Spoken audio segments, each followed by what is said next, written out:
O Dan está inconsolável depois de receber uma notícia desesperadora sobre o estado de saúde da avó dele. Mas, infelizmente, como o Dan não tem paz, esse não é o único problema que ele tem que lidar nesse momento. E aí pessoal, aqui quem fala é o Guto, sejam bem-vindos a mais um vídeo. Hoje a gente fala sobre o capítulo 48 de Jinx. E é claro, antes de mais nada, eu quero te lembrar que o like é muito importante, porque ajuda muito no engajamento do vídeo. Se você é novo por aqui, se inscreve, ativa as notificações e claro, já me segue lá pelas outras redes sociais. Eu sou @gutonu em todas elas. E por favor, fica à vontade para comentar quantas vezes você quiser ao longo do vídeo, né? O que você concorda, o que você discorda de mim, o que eu esqueci de falar você achava que era importante, porque o legal desses vídeos de Jinx é a gente poder estar conversando aqui sempre sobre a obra, né? Então comenta à vontade. E agora vamos falar então sobre esse capítulo 48. A gente começa o capítulo vendo o Dan completamente abatido depois da notícia devastadora que ele recebeu sobre a saúde da avó dele. Afinal de contas, como que alguém pode se preparar para uma notícia em um momento desses? Pensar na possibilidade de perder a avó dele agora faz o Dan pensar no que ele fez nos últimos tempos. Afinal de contas, o que ele fez, né, nos últimos meses, nos últimos dias. Afinal de contas, todo esse tempo que ele dedicou ao Jae-kyun, talvez ele devesse ter dedicado esse tempo a passar mais tempo com a avó dele. Pensar nisso vai deixando ele cada vez mais triste. Ele fica totalmente inconsolável enquanto ele tá ali desesperado, né, sem saber como lidar com aqueles sentimentos. Um número desconhecido continua ligando incansavelmente pro celular dele. Só que assim, ele definitivamente não tem cabeça pra atender um número, ou ele mal consegue dar atenção àquilo porque tá perdido nos pensamentos, até que de repente uma voz estranha acaba conquistando a atenção dele. Um homem aborda ele na rua dizendo que tem tentado constantemente falar com ele, mas o Dan confessa que não tem costumado olhar as mensagens dele nos últimos dias. É claro, como eu falei, ele não tem cabeça para isso. O homem, com uma aparência completamente gentil, se apresenta como o diretor da academia Kim de MMA, e que ele tem constantemente tentado entrar em contato com o Dan porque ele tava louco pra conhecer o Dan. Mesmo se desculpando por estar abordando o Dan de maneira tão invasiva, né, ele continua rasgando elogios pro Dan e pergunta se eles não poderiam tirar um tempo pra conversarem. O Dan prontamente recusa, afinal de contas ele é um homem de outra academia, um homem que ele não conhece, e mais do que isso tudo, ele não tem cabeça pra conversar com ninguém. Até que o homem consegue chamar a atenção do Dan a partir do momento em que ele menciona o estado de saúde da avó do Dan, né? E aí é claro que o Dan acaba aceitando conversar com ele, afinal de contas ele quer saber o que o homem tem para falar sobre aquilo. Sem mesmo antes responder pro Dan como ele ficou sabendo sobre a situação da avó dele, ele responde que entende pelo que o Dan tá passando, né? Ele tenta ser muito empático, com uma aparência muito gentil no momento. Ele diz que entende que ele recentemente acabou perdendo a mãe dele. E ainda com uma expressão muito amigável, ele diz que tem informações sobre o estado de saúde da avó dele, né, da avó do Dan, e que poderiam ser relevantes para o bem-estar dela.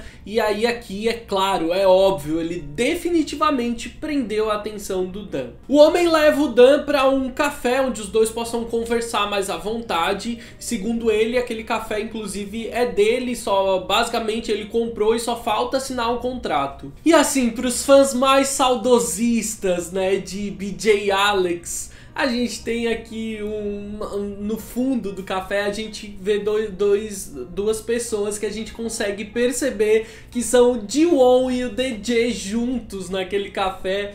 Aí assim, ó, esse momento me deixou com o coração quentinho já, porque eu sinto muita saudade dos meus bebês. Quando o Dan pergunta, né, sobre como o homem conheceu ele e tudo mais, ele diz que em momento algum ele esteve investigando o Dan.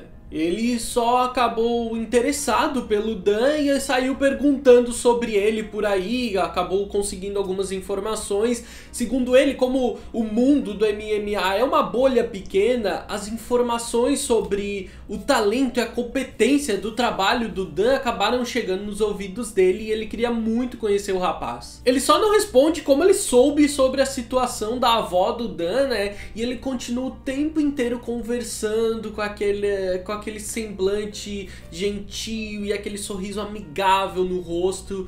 Mas assim, a gente que tá lendo a história sabe, só fica irritado, que arrombado, desgraçado. Inclusive, eu tenho que comentar que eu amei o painel do Dan aqui. Esse painel em específico, porque o Dan, ele se mostra nesse momento tão abatido, né? Tão sem conseguir processar as informações desesperadoras que ele recebeu nesse momento, que ele mal consegue absorver as informações que ele tá recebendo nesse momento. Assim, de maneira geral parece um quadro bem simples, mas eu acho que realmente a autora foi muito feliz na hora que ela quis desenhar esse quadro e em conseguir transmitir pra gente essa maneira como o Dan tá nesse momento completamente apático, sem conseguir lidar com aquelas coisas, porque só existe um grande problema na cabeça dele. O homem finalmente menciona Jae-kyun, né, e fala sobre o Ju-min também, que é o rapaz que vai enfrentar o Jae-kyun, que é da sua academia, e ele tá ali pedindo algumas dicas de como o Dan, ele gerencia os cuidados e a saúde física do Jae-kyun. Basicamente, num primeiro momento ele quer isso, teoricamente. É uma maneira sutil e indireta dele tentar conseguir algumas informações sobre o condicionamento físico do Jae-kyun e coisas que ele possa usar na luta. O Dan pode ser inseguro e emocionalmente instável, mas idiota ele não é, percebendo as reais intenções do homem naquele momento, né? Então ele pede que o homem fale logo, abertamente, o que ele quer. O homem então fala que ele tá ali porque o que ele realmente gostaria era de contratar o Kim Dan para cuidar do estado do condicionamento físico do atleta dele, o Ju-min. E isso realmente pega o Dan de surpresa. A oferta, assim, é genuinamente recusável. O homem oferece moradia, oferece um carro para o Dan poder se locomover e ainda o dobro do salário que o Dan recebe hoje. O Dan não consegue acreditar na oferta que foi feita para ele, nem que alguém esteja querendo realmente contratar ele, né, e que o nome dele seja tão popular no meio do MMA. E o próprio homem garante que não vai haver nenhuma oferta melhor. E assim, o Dan, mesmo chocado, né, com aquela oferta absurda, irresistível,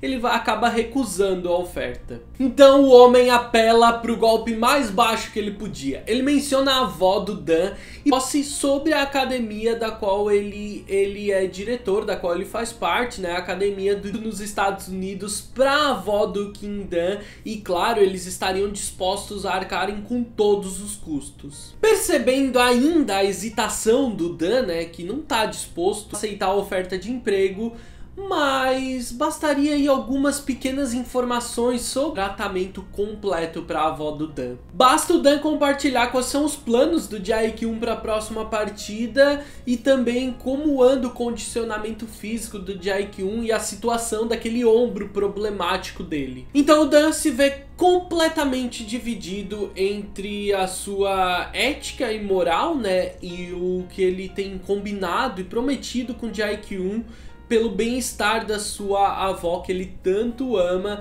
enquanto o homem fica lá de maneira totalmente amigável e gentil tentando persuadir o Dan. A gente vê então o Dan agora em casa. O Jae-kyun ele acaba chegando mais tarde e o Dan pensa em oferecer uma massagem para ele, já que ele deve estar exausto do treino, e aí ele vê nisso, né, a oportunidade de talvez falar sobre o que aconteceu hoje quando ele estava fora de casa, sobre esse homem e essa oferta. O Jae-kyun tá assistindo o que parece ser uma luta do próximo adversário dele ali, do Ju-min, e ele recusa a oferta do Dan da massagem, e quando o Dan tenta conversar, ele também diz que não é é um bom momento sem ter a menor ideia do que o Dan queria falar com ele. O Dan acaba acatando porque ele entende que isso poderia tirar a concentração do Jae-kyun dos últimos dias sobre essa luta, então ele acha que pode ser melhor contar em outro momento.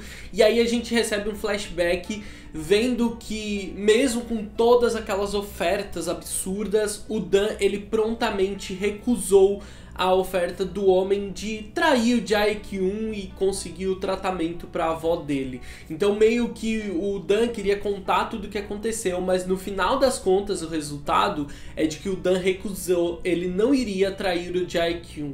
E assim, é uma recusa cheia de valor, porque ele decidiu não trair o Jae-kyun, mesmo em uma situação que ele se encontrava totalmente desesperado pela saúde e bem-estar da avó dele. O homem então mostra a verdadeira face dele, irritado, e garante que o Dan vai se arrepender daquilo ali, vai embora completamente irritado, e o Dan pede que ele nunca volte a procurar por ele. O Dan se retira então da sala, né, deixando Jae-kyun sozinho e decidido a encontrar um outro momento para contar para ele, mas ele fica genuinamente se perguntando, curioso de pensar como que o Jae-kyun reagiria se ele, quando ele contasse da oferta, ou talvez até se ele aceitasse uma oferta como aquela. Ele tá genuinamente curioso de entender como o Jae-kyun se sentiria se em algum momento ele simplesmente deixasse de trabalhar com o Jae-kyun por alguma outra oferta, melhor ou igual que seja.